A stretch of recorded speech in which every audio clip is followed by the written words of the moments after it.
Good evening, world. Welcome back to Tres Leches Radio. It's yours truly, the Bald Wonder Radimus. Gentlemen, let them know you're here. You know what it is, though, the God Rensmatic. Hey, BCB Stacks in the building. Welcome to the Verzuz Effect, y'all. Yes. So what are we talking about with the Verzuz Effect here, man? So, a little thing called COVID-19 kind of struck the whole world, kind of struck us all in a place that, wasn't comfortable.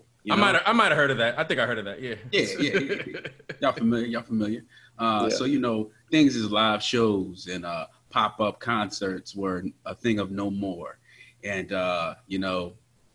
once in a blue moon, internet podcast, an internet show, whatever you want to call it, sparked off a whole concert quarantine situation. So tonight, we are going to give an overview on Verzuz in particular and take you guys through the quarantine months through music.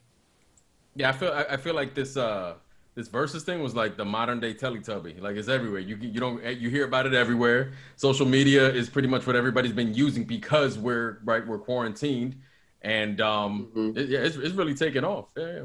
I mean, hence this podcast, Yeah, we started Tres Leches Radio. I gotta say extra Tres Leches, Ooh la la, carico. Did you say perico?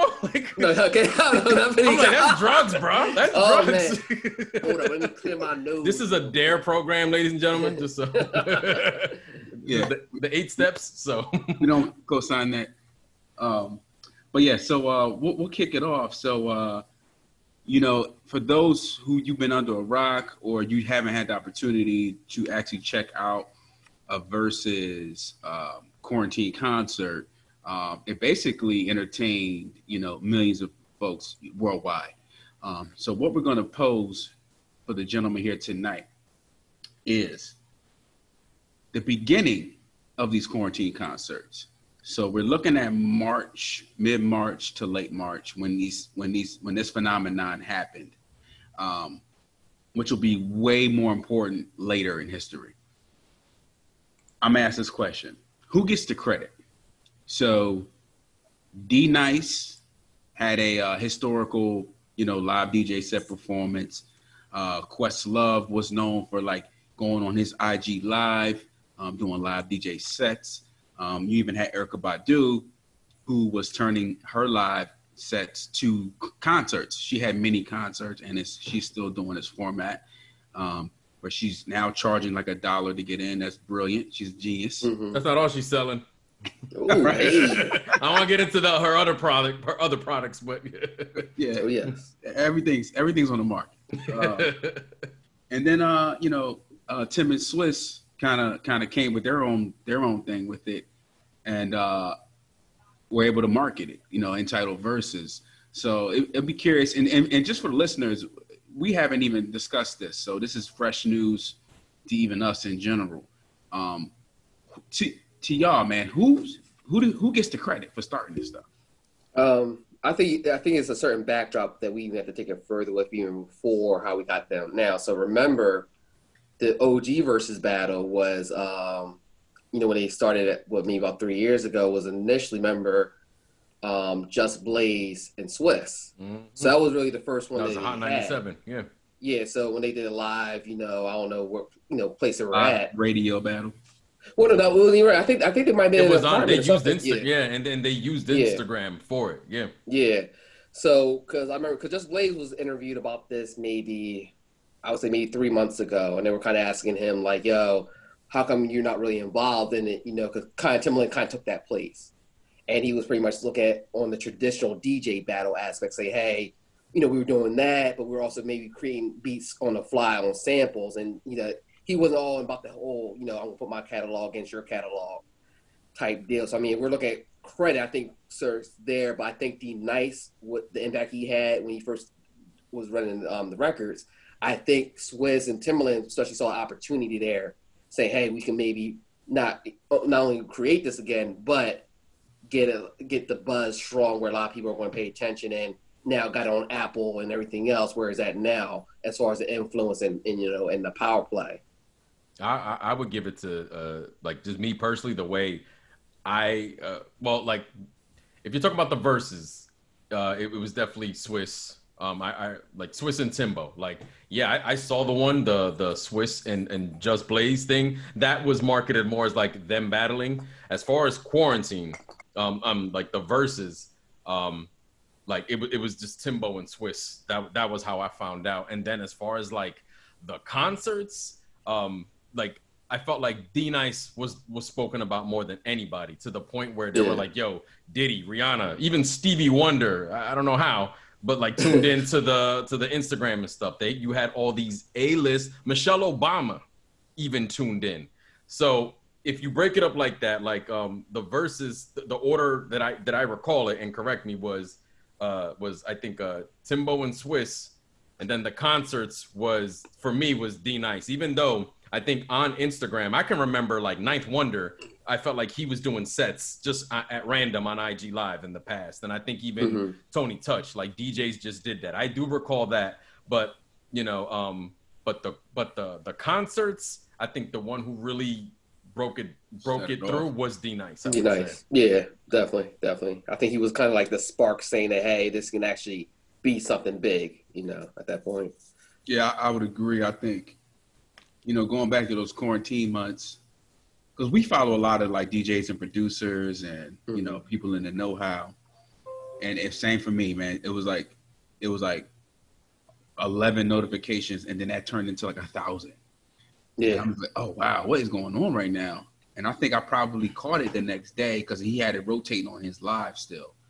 Wasn't his thing like a 9-hour set? Like he was doing it for hours or so. He did something, hours. Yeah.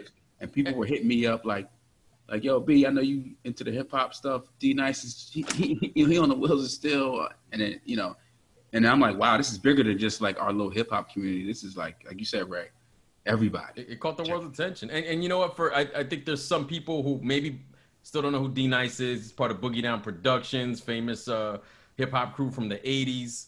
That's just a quick for anybody who's hearing D Nice, like who the hell are they talking about? Who only knows him from Instagram.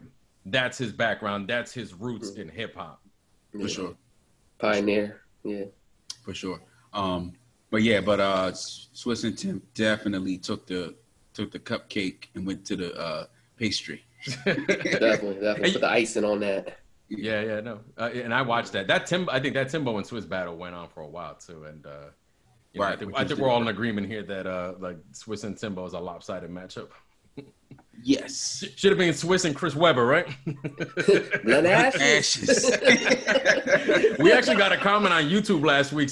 Did somebody say something like blood ashes, or like somebody in the YouTube comments? Yeah, they're like, how can you not like blood ashes? They were mad. Renzo made sure. He said, no, that was Brandon, not me. Like he made sure that. Listen, bro, you come for me. I'm catching wreck. Blood ashes, go away.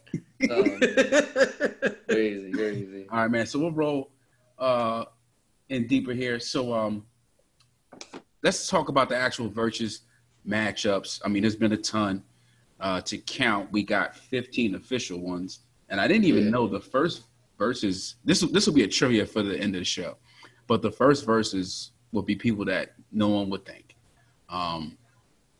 But who has had the ultimate impact? What has been the ultimate impact of Verzuz? Before we even go to matchups, what do you think, bar none, in general, has been the impact of these concerts? I think first and foremost, I think this has been a perfect opportunity for artists get their, smell the flowers, respect. We especially when we look at, for example, like DMX and Snoop thing, as far as the homage goes, and that's a rediscovery of art, especially for maybe younger people who might not knew who that artist was, maybe in their heyday. It's got a lot of opportunity to go back, because we can just look at the streams. I was just talking to Ray before we all connected, was like, so Rolling Stones had an article at end of September, was talking about how the Verzuz alone has boosted up our artist streams like over 200-300%, more so than guest appearances from the Tonight Show, more than like the NPR's Tiny Desk series, where a lot of these artists would go for more support. These Verzuz battle is becoming like now a major revenue stream hub for people to bounce back. Look, Patti LaBelle went up 252%, after the Verzuz. with her and Gladys. Like Gladys Knight went up like almost 300%. So that's the impact, and you already see now you got to deal with Apple. So even if you miss it, you got Apple on demand. Boom, you can watch it. So we already seen that it's a money maker now. You know, the marketing is there. They're getting fancier. They got the Ciroc, you know, marketing there. So product placement. So people, even who are not hip hop, are seeing the revenue opportunities with these versus battles, you know. I think it also had certain artists feeling like they were more important than they actually are. And I say that because Juicy J? Juicy J wanting to battle Nas, laughable. Well, Drake too, remember. French Montana challenging Kendrick Lamar, and T.I. constantly going after 50. So that was another thing I noticed. I think you saw artists who were on a certain tier aiming upward because for the reasons that Renzo noted, that's going to be more streams for you, which is going to also lead to more money, more awareness. That's like almost like free promo. So you definitely saw that. You also got a little bit of what I liked about these was you got some behind the scenes stories about songs. Like when Scott Storch battled was it Manny Fresh, a lot of it was he talked about, and he's talked about it in other interviews, his work with Dre. And it's like, well, what was you and what was Dre? Because it was also controversial. He was playing certain songs. They were like, I thought Dre did that, but he's playing it. And then you also had like Ludacris played an unreleased version of Moneymaker when Ludacris battled Nelly. And his unreleased version of Moneymaker was Nelly on the Hook. I never knew that version existed until Luda said that they had that, but for some reason, it wasn't released. But I also think as a fan, like with Snoop and X, big fan of both. They both have classic records, but now you're in a position, just from a fan, from a critique perspective, one of them plays a classic, like DMX might play Stop Being Greedy. Snoop might come back with Gin and Juice. Now, you love both songs by themselves, but now you as a fan, you're like, damn, I gotta, like, if you're scoring rounds, you're like, I gotta pick one. So you also get challenged more as a fan. And that's what I liked about it. Like, just from that perspective, there's, people getting their streams up, but from the competition perspective, those little intangibles. Definitely. Word. Definitely. I agree with everything y'all said. To me, the impact was that, hip hop consumers, usually are not Black and brown people, when it becomes a threshold of money making. And for the first time in a long time, man, Black and brown people had something that they started, and it was our party. Like, it was our party. And it's like, as usual, anybody's invited, but it's our thing, man. And to me, that was like the most special thing, other than like we're all in our four walls with nothing to do and a pandemic around us. You know what I mean? This was like digital Sedgwick Ave, man. It was like when Kool Herc threw that party, bro. This is the digital version of that, man. Probably. Yes, sir. Yes, sir. Amen. And it was just beautiful, man, just to see like, yes, and then we getting different acts. Like, first it was just Tim and Swiss, and we, I'm like, oh man, they doing beats back and forth, like, oh wow. And then it's like, what? We getting RZA and Premier? My God. Oh like God. Data Fab, like it just continued on, Erica, Jill, and then T-Pain, Lil Jon. It was stuff that I even missed because like I didn't know it was a running thing, early COVID. Exactly. Yeah. I had to catch up and watch some stuff. But to me, the most important impact was that Black and brown people had our own thing that we created.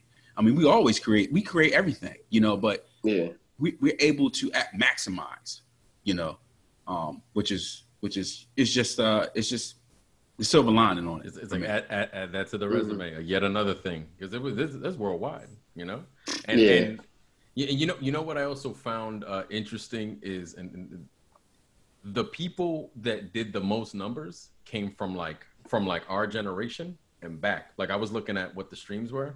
When you look at like what's it called? Like RZA Primo, Patti LaBelle, Gladys Knight, Erykah Badu, and Jill Scott, they did like more than 500,000. Brandy Monica, they're the only ones who went platinum. Like they cleared 1 million. But I think Gladys and Patty, I think they went 3. I think. Or All right, yeah, I was looking at a certain column. Oh, Maybe it was that. Like the stats also are kind of confusing because it'll be like streams, but then impressions or True, whatever. yeah. So there's one column, and it may be just accounting for strictly just Instagram views, right?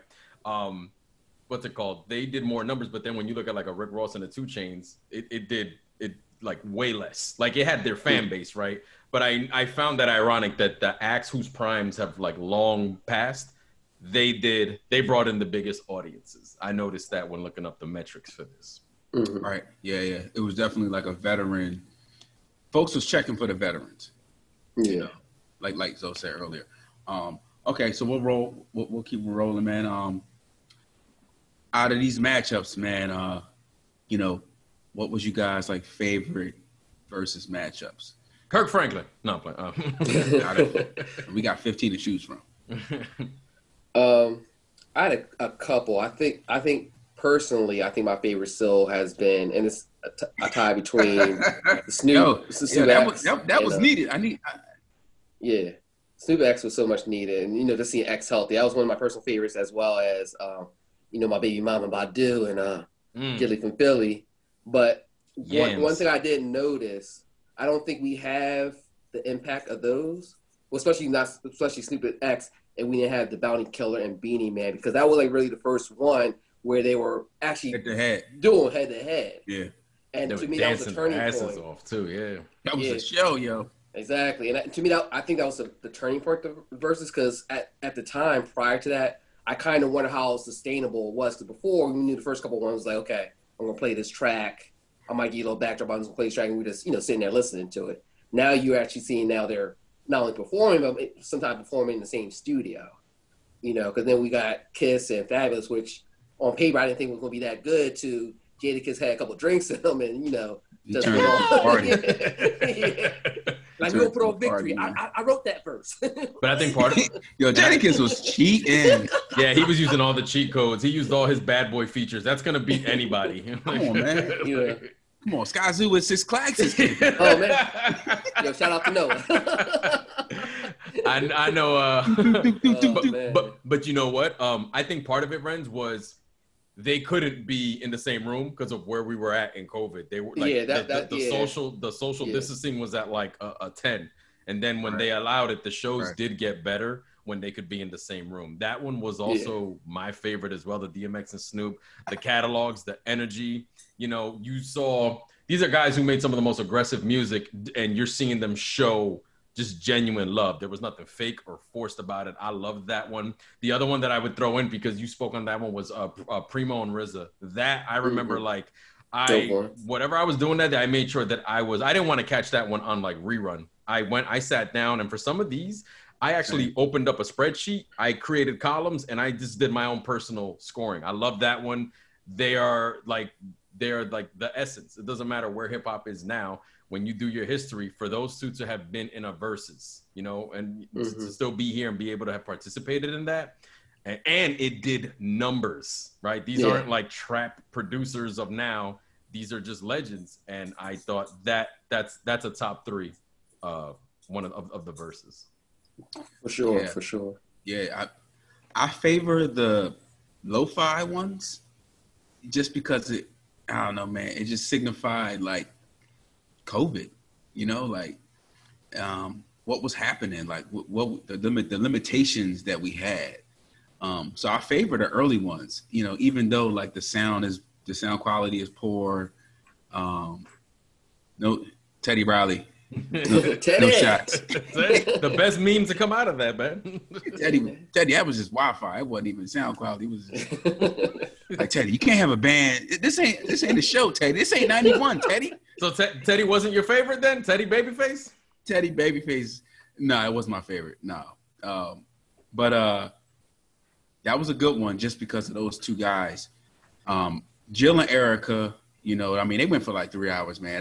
That was just like for the soul. You know what I mean? Yeah. Riz, Primo, like you said, another one, like, and I'm a sound guy. Like, I like the sound quality. Like, that was just a lo-fi, like, you know, it basically took me back to like, you know, 95, like hearing music on like a broke behind tape deck. You know what I'm saying? Gritty. Yeah, I had my Timbs on for that one, bro. You know what I'm saying? So those two, and if I give, and I got to give love to the later ones. Of course, Snoop and X, but Brandy and Monica was a special one for me because, that was the first time we saw two female artists kind of like, go at each other. Other than, we had Jill and Erica, but like Brandy and Monica had like the history of them kind of being, industry foes. Yeah, Monica apparently put pause on Brandy, right? Ain't that the story? Like that she actually did go up top, like allegedly. Yeah. We ain't trying to get my girl locked up. Apparently Monica can be a goon when necessary. I don't know the facts. Well, she was with C Murder. But that's a special one for me because the black women get devalued, man, so much. Like not just in the community, but in music, man. Yeah. And like, don't get me wrong, like I'm not, I wasn't the biggest like Monica fan growing up. I mean, I knew like her hit songs and stuff like that. I was probably more of a Brandy fan growing up, but it was just special to see them get their shine, man, to get their to get their moment, because black women I don't know what it is, man. Like we think black and brown men have it hard. It's something about women of color, man, that people just got a funky, a funky relationship to. Yeah, it's bad enough women are deemed a minority, and now it's a black woman, a brown woman. Like that's like a double minority. Yeah. So like that's an extra. Like the deck is stacked extra. For sure. Okay. So let's keep it rolling, man. So in terms of verses, we've spoken about who gets the credit, what was happening at the time. Would we be open to this per COVID? Oh, you mean like before, like prior, like before COVID had hit? Right. I think so, but not nowhere near where we're at. But I think even if we quote unquote become somewhat normal again, I think this is going to be a valuable angle, especially for people who are maybe on the spectrum, people who don't like to be in close places. This gives them an avenue now, and I think artists are now utilizing, whether it's by AZ's having a virtual concert for Do or Die, I think this Sunday or maybe within a week or two, for $10, even doing a virtual meet and greet. So I'm there. Artists are going to utilize this even we have shows again. If you think about people who are like in parts of Europe or Asia where they can't see these guys live ever, unless it's like once in a lifetime festival, they can now log in and see that. So I wouldn't be surprised if we see shows like live from even stadiums here or venues here where they say, okay, can't make it, you can log in, pay your $5-10, and you'll still get virtual front row seats. So I don't think it would have been big pre-COVID, but it's definitely going to be impactful moving forward, regardless of what happens, musically and in the social climate now. Yeah, remember like this Verzuz came out of necessity. What is it like pressure makes diamonds? Like this came out of necessity because everybody was stuck indoors. So beforehand, yes, I do believe it would have worked. You got a sample of it, a preview of it with Swiss and Just Blaze, and it was it got attention. I just don't think you would have it to where to where it is now, because people are going to be going out. People have options. People really didn't have options once this all started. So yeah, I do think it would have. And you know what? There's even been I don't play that Minecraft game where like Travis Scott has done like a concert within a video game or something like that. So you have other versions of it that happened before COVID, but Verzuz isn't what it is without COVID. Which is weird. It's weird, but it's weird to say. Yeah, one birthed the other. Right. And I totally agree. And so I was thinking in my head, I do agree we wouldn't be open to this prior. Maybe like in the UK, maybe other, but not even though, because they would want to see these acts in person. But this is why I give Erykah Badu mad credit, because she's now. This is where she does get the credit. She's the first one to have show rooms and to charge internet online ticket prices. So this is excellent. Like say you're like Lionel Richie, man, and you in your 70s, 80s, bro. You ain't trying to travel. But you still got that's it. Luda's father right there, right? That was Luda's father. Luda Matter of Richie. fact, Luda Richie. Matter of fact, Smokey Robinson, gangbanging. You know? Like Smokey, you still got it? Smokey like, man, you know what? Let me sign y'all up, man. I get 2,000 real quick. You know, so this virtual concert. Give Smokey some wine money. I mean, I'm trying to do that crime. Smokey, oh my God, I forgot him. Now it's gonna be stuck in my head the rest of the gang banging. Yo, y'all gotta get on that gang banging. I'm always about that gang banging. That's gonna be on the next GBA. That's gonna be on BTOX too. If we could find it. But yeah, I thought about the older acts who, like, for their health and safety and risks, like, that have been on the shelves as far as touring is concerned. Like, this is a revival for those people, you know, like, and the people that are like in their 70s and 80s that can't, say you in a nursing home, man, you can't go to a show, you know, like, all you need is a phone. And what's interesting is that demographic that would tune in. I mean, even the older acts that performed, like Patty and Gladys Knight, they did some of the biggest numbers. You know, and I think so far that's the oldest generation we've had as far as performers go. I think they're the oldest, and the memes were out there well before like the episode, the Verzuz episode happened, and you know, that fan base that you were speaking of that had the opportunity to be at home and safe could tune into that, and they clearly did, because that one did some big numbers. Listen, when Patty did the ABCs for Sesame Street, I was done. I was done. I had my cornbread. Brandon knows. Oh man. I was together for that one. Yeah, stereotypical Negro that night with the food. Popeye's fried chicken. You know? For the listeners, we had a straight Verzuz party. We had a Patty party. You know, I still haven't gotten my chicken sandwich, guys, from the '96. You know what? I'm treating on Saturday, bro. I got you. We'll get like a gourmet chicken sandwich. There we go. Garnish it on top. Oh man, crazy. All right, so we go round 3 here. So lightning round. I want you guys to give your feedback on what we will want from Verzuz matchups. And we just got news that Verzuz season 2 is on the way. So this is perfect timing. They've been listening. Yeah. Definitely. They got all our letters. Yeah. Well, now before we jump into it, let me just ask you this too. So, I know we were talking about before, as far as cause we were talking about the vets, so we haven't really seen a lot of younger acts, right. In the Verzuz. And one thing I was thinking too, and Currency was kind of speaking on it, not so much on the Verzuz aspect, but music in general. Put with COVID going on, I think what's been successful for the vets versus the newer acts, and even like for example, 2 Chainz and Rick Ross. They're more turn up guys. They're more, get the party started. Nobody's really having parties right now. Nobody's in the clubs. This is time where we, this comes back to timeless music that we can listen to. Like, oh man, these are classic. Because now you listen to bars. That was the worst one. That was the worst. Exactly, one. And I think a lot because I didn't tune a lot of these guys. I tuned in. I saw the essential workers. I mean, I saw Cheeks. I saw a lot of Duncan Hines. You know what I mean?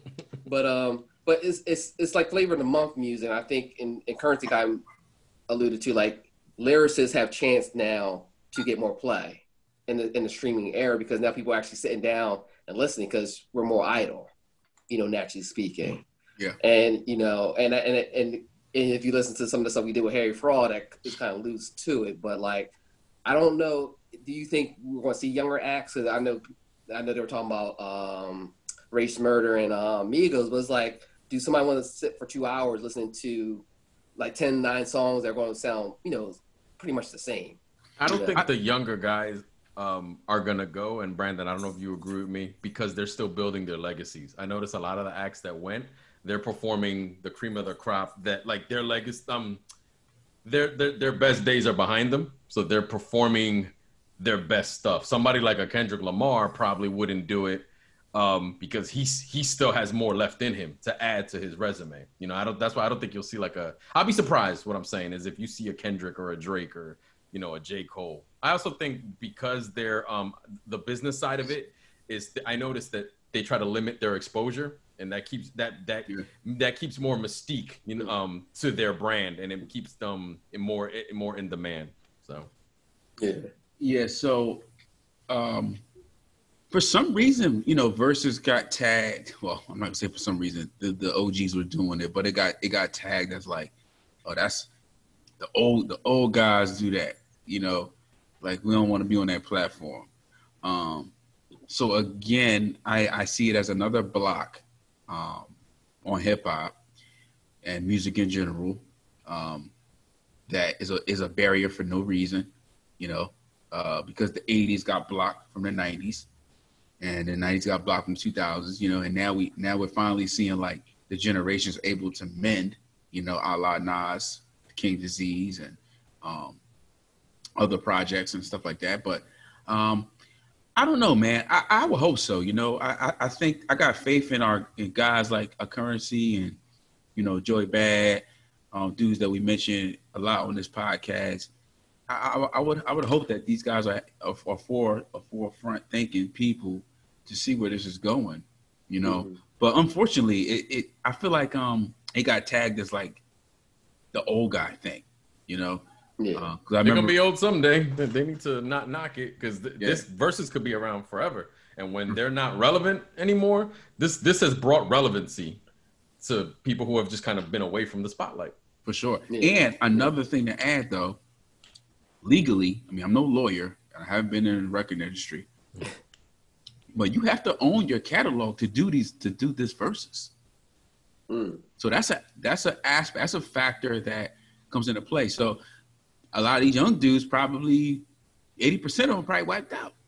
I didn't know that. You got 360 deals, and you got to have your catalog to do it. Yeah, so a lot of them don't get it off the beginning. Like when you're doing a concert, it's different because it's like that's already been payola. Like everybody been hit off. Versus is you just ain't no middleman. It's 1-to-1. And they don't want that. So I don't know if I'm not saying that this is the case for, let's say, the Migos. I don't know their financial situation, but the Migos may not even be able to do it legally, Unless they got permission, from the people who own the publishing and, Right. Yeah. So I don't know. Makes sense. Yeah. So we'll get to this lightning round and finish this off. Put a bow on this thing, man. So one matchup, man. Matter of fact, the next Verzuz. Who do y'all want to see? Ooh, man, next one. Probably because it's been on my mind, like this because of stuff going on in the news. But we already know Jay-Z's not going to do. We already know Nas not going to do. We know LL, that's who he wants. But I still want LL and Ice Cube because I don't think Ice Cube. LL and Ice Cube. Let's think about generationally speaking. He's the only one that can, to me, if we're talking about from big in 80s, 90s, even to 2000s, he's the only one that could level up with him outside of maybe Snoop, but Snoop already had his play. Yeah. You know what I mean? And I don't think Q, because you already saying Jay-Z's scared. Oh, well, we already know the Gibbons. They're all gonna try to bait Jay-Z. He's the he's the mark. He's a big dog. I would like if it was LL and Jay. I would like that. The catalogs are deep enough there. Yeah, but I think Q, because especially the younger audience, they're so used to him just in the movies, don't realize that Q got busy. Like early '90s, Q was running the rap game. Yeah. Period. He had a good couple years, 2-3 album run. And I think that's the only guy to me from L's generation that could hang with him. KRS-One disagrees with you. Chris. I love Chris, but I'm thinking on the hits perspective. I agree with you. I'm gonna take L over Chris, and I love KRS. I would pick L as well over KRS. Yeah, but that's what I want to see. It. Yeah. Man, if I had to pick one, I had like a couple here. Now it's just like You know which one I'll pick like a lighthearted one because I believe it would work. I would pick Fat Joe, Ja Rule. That's a dope one. I thought that Ja and Nelly, I thought they missed one right there. I thought that would have worked because they both sang, but the reality is Ja and Fat Joe, they have like their really light bubblegum records, but then they also have their street stuff. Can we just say that Nelly, you dropped the ball. Like I didn't like that Ludacris Nelly matchup. Ludacris should have been like Luda and T.I. or something. That should have been the best one.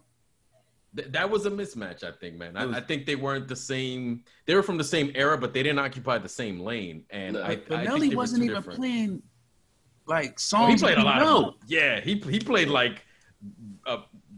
You heard of B sides? He was playing like Z sides, like for real. Remember he's like, yo, I got the song with Biggie. It was like from the Faith Evans Biggie duet. I'm like, what? Nobody was listening to that, bro. I'm like, Biggie doesn't even know that song exists. You know that? Yeah. He's like, yo, he's like, you know, the East Coast love me too. Put on that Biggie Faith Evans track. Like, what? And what's wild is Nelly has like hits just on those like first 2-3 albums. He was, you know, he wasn't missing, but yeah, no, but just to answer the question, I think Ja Rule and Fat Joe, they have the same type of energy with the streets and then like the top 40 and they're friends. And, you know, Ja, obviously, Ja and 50 Cent would never happen because there'd be death threats within the first 2 minutes. People wanted that. So I'll say Ja and Fat Joe. Yeah. Word. Well, for me, I wanted LL and Jay. It's not going to happen because Jay-Z he's too cool for school. We get it. Married to Beyonce. All right. So you can't do stuff. Well, remember, but it's on Apple. It ain't on Tidal though. He ain't make the deal with Tidal. He needs the title contract signed. That's true. That's true. So if I can't get that one, I need Busta Rhymes, Missy Elliott. On site. That's a sugar rush and a half. That's like, wow. That's a party, yo. That's like, if that throw a party to that one. Yes. Yeah. Yes. That's a party. And it's like, we haven't had that yet. Like we haven't had a male female go at each other. Well, we had John and Alicia. That was a snoozer too. Sorry, y'all. I watched that one. Yeah, that one was like too friendly. That was But with them, hip hop with yours, yeah, the hip hop. Yes.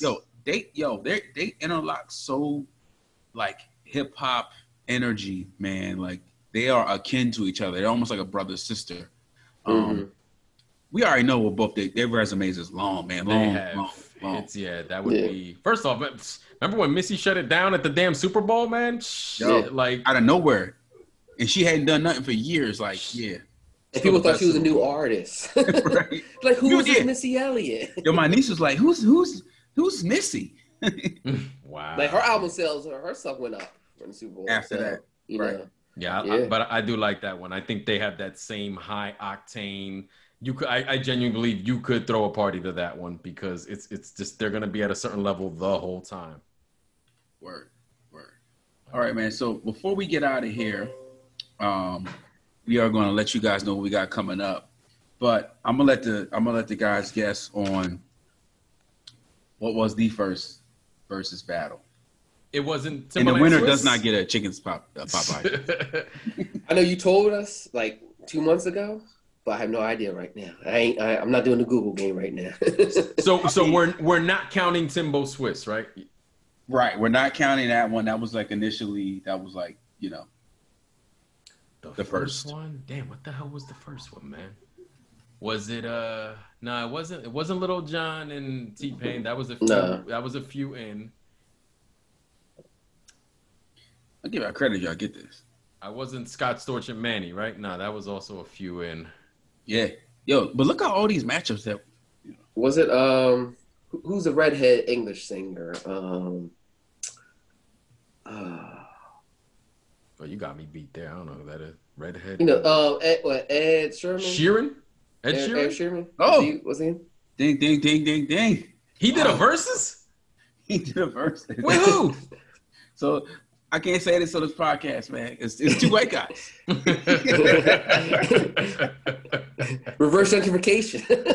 Yes. So listeners, you figure it out. You Google it. But the two verses were the two major hit makers, writers and composers, and that was the first verses. Actually, they toyed with those guys. I didn't know it existed until right now. Ed Yeah. Sheeran and whoever the other. Yep. I ain't telling y'all. We ain't making it easy, man. Look it up. We don't promote dumb people. Google. Look it up. All right, no, I didn't know that. But all right, yeah, to bring it on home. We wanted to shout out Kalani from the Street Dreams fanzine. The second, there you go. I left mine in the living room. The second edition came out. Tres Leches is featured in it. We gave. Say what? Oh, look at that right there. What? Look at that. Yes. Oh, love. We're talking about our favorite Rap City freestyles, man. That's our first. Tres Leches' first publication. Give it up to each other. Come on, guys. Next up, Time Magazine. So, So shout out to Kalani, Street Dreams fanzine. Yeah. Look him up on all his socials. And Renzo, let him know what we got in the pipeline for upcoming episodes. Yeah, next 2 weeks, we're going to have the Griselda for Dummies. So we're going to be looking at the flagship artists of Griselda. So we're going to be looking at Westside Gun, Conway the Machine, and of course, Benny the Butcher, who's dropping the Burden of Proof tomorrow. Yeah, so we're going to look at the albums that they dropped for 2020, see where they're going, see if their movement can still be sustainable in this current age of more of the trap, quote-unquote, lit music here. But yeah, definitely. But any final words, brothers, before we wrap things up? Oh, I ain't saying nothing. That's all I'm saying. There you go. Le'Veon Bell. He don't miss you. Man, I can say some things about Big Ben, but I'm gonna leave it big.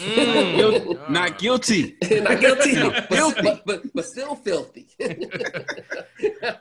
All right, so as always, man, we thank y'all for tuning in. Look for us on all our socials, Tres Leches Radio on everything, Facebook, Twitter, Instagram, everything.